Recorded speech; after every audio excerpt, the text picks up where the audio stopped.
वैसे ज्यों ज्यों सोमवार से शनिवार तक पहुँचते हैं धीरे धीरे आप लोग कम होते चले जाते हैं। तो जो परीक्षा का स्वरूप है स्नातक स्तर पर, यानी अभी तक जो आप लोग 75 नंबर का लिखित पेपर देते आए थे उसमें 3 कैटेगरी के प्रश्न होते थे, दीर्घ उत्तरीय, लघु उत्तरीय और अधिलघु उत्तरीय। ये 3 तरह के प्रश्न होते थे और आप उनका वर्णनात्मक व्याख्या उनके बारे में व्याख्या करते थे। मान लो आप 2.5 नंबर वाले प्रश्न का उत्तर लिख रहे हैं, 2.5 नंबर वाले का, और आपने सटीक उत्तर नहीं दिया, तभी शिक्षक जब प्राप्तों का मूल्यांकन करता था तो 2.5 में से 1 ही नंबर को अगर आपने सही नहीं लिखा है तभी 1 नंबर के लिए। लेकिन अब जो व्यवस्था आई है वो व्यवस्था कंप्यूटर आधारित है। जैसे आपने कैलकुलेटर का पेपर दिया होगा कि आपको पेपर मिला, OMR शीट मिली और प्रश्न को देखा, उत्तर को देखा, OMR में उसी के प्रश्न के सामने 4 गोले ABCD इस तरह के 4 गोले हैं और 4 में जो उत्तर है वो काला कर दिया और वही OMR शीट कंप्यूटर के माध्यम से चेक। अब हम सभी जानते हैं कंप्यूटर में निर्णय होता नहीं है कि जब लिखे हैं भूगोल से संबंधित लग रहा है, चलो 2.5 नंबर में 1 नंबर दे देते हैं। तो इस बात का आप सभी लोग विशेष रूप से ध्यान रखें कि आपके परीक्षा का जो पैटर्न था, जो स्वरूप था, जो उसकी प्रकृति थी, उसमें बदलाव हो चुका है। वो भी स्नातक स्तर पर, प्रास्नातक में नहीं है। जैसे स्नातक स्तर पे अभी तक आप लोग निबंधात्मक लिखते थे, वर्णनात्मक लिखते थे, लेकिन अब वो व्यवस्था समाप्त हो गई है और इसी सेमेस्टर से समाप्त हो गई है। अर्थात अगर हम बी स्तर में देखें, स्नातक के बी स्तर में देखें उसको, तो स्नातक के बी स्तर में BA second semester, BA 4 semester और BA 6 सेमेस्टर, ये तीनों में ये व्यवस्था नई लागू हो गई है।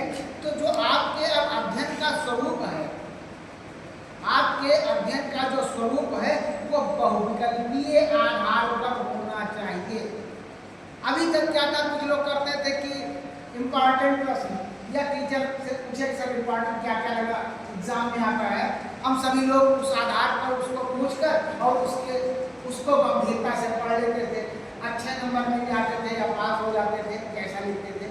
लेकिन अब क्या है कि अब आपको पूरे पाठ्यक्रम का अध्ययन करने की आवश्यकता है।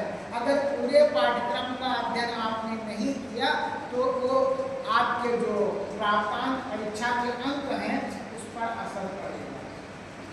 सुंदर शब्दों में COP।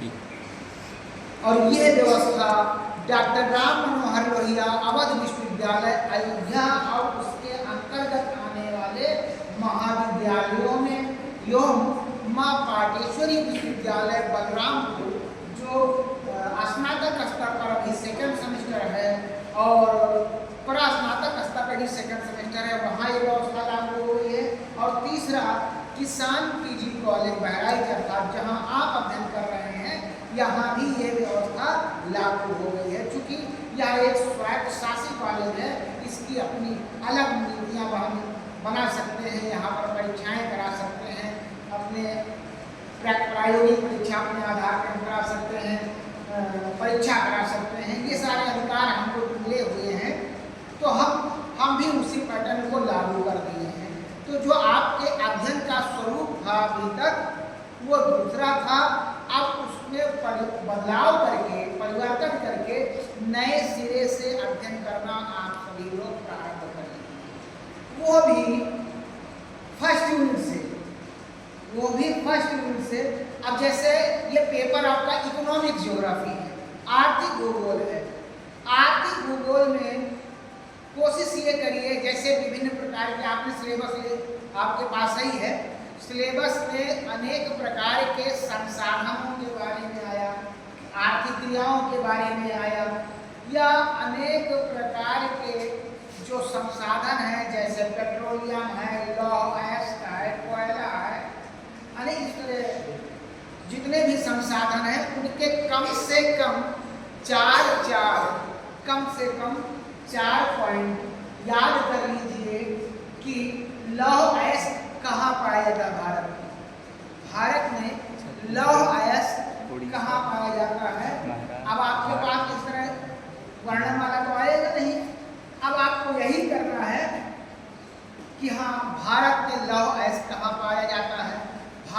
अभ्रक कहाँ पाया जाता है, भारत में विभिन्न प्रकार के अनेक संसाधन कहाँ पाए जाते हैं, किसी भी संसाधनों के बारे में इस तरह जिक्र हो सकता है।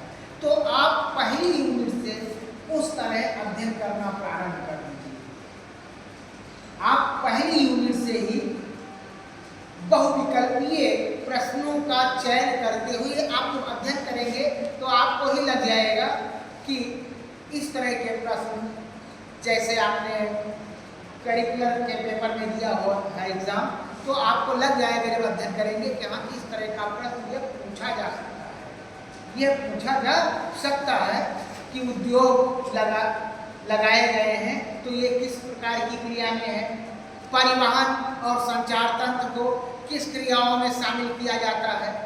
तो ये सारी चीज़ें कहीं न कहीं आपको अब बहुविकल्पीय आधार पर आज से अध्ययन करना प्रारंभ करें। हालांकि जैसे मुझे परसों सूचना मिली प्राप्त हुई थी, मैंने तुरंत आंकड़ों के रूप में उसको डाल दिया था, लेकिन कहने का मतलब कि बहुत लोग होते हैं जो उसको देखते नहीं हैं, क्योंकि बहुत से लोग ऐसे हैं जो अपना व्हाट्सएप नंबर जो चला रहे हैं वो घर का कोई नंबर दिए हुए हैं या बड़े भाई का दिए हुए हैं, तो बड़े भाई संयोग से बड़े भाई कहीं बाहर तैयारी कर रहे हैं या नौकरी कर रहे हैं या काम कर रहे हैं, वो हो सकता है सूचना को न देखें और न बता पाए।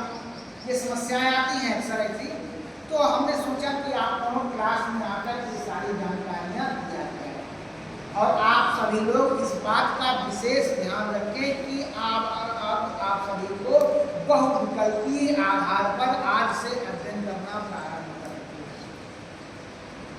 मार्केट में क्या बहुत लोग दूसरे सीरीज वगैरह में निर्भर होते हैं, तो उस पर भी नहीं, आप किताबी ज्ञान से उसको बनाना शुरू कर दीजिए और खुद लिखिए और सोचिए कि हाँ अगर आप चावल का अध्ययन कर रहे हैं, अच्छा भारत में चावल का सर्वाधिक प्रति हेक्टेयर उत्पादन कहाँ होता है, विश्व में कहाँ होता है, और उद्योग क्या है, गृह उद्योग किसे कहते हैं, गौड़ आर्थिक क्रियाएं कौन सी हैं, इस तरह के प्रश्नों का चयन करते हुए आपको बहुविकल्पीय आधार पर इनका OMR पर अपने जो सही आंसर होगा उस गोले को काला करना है।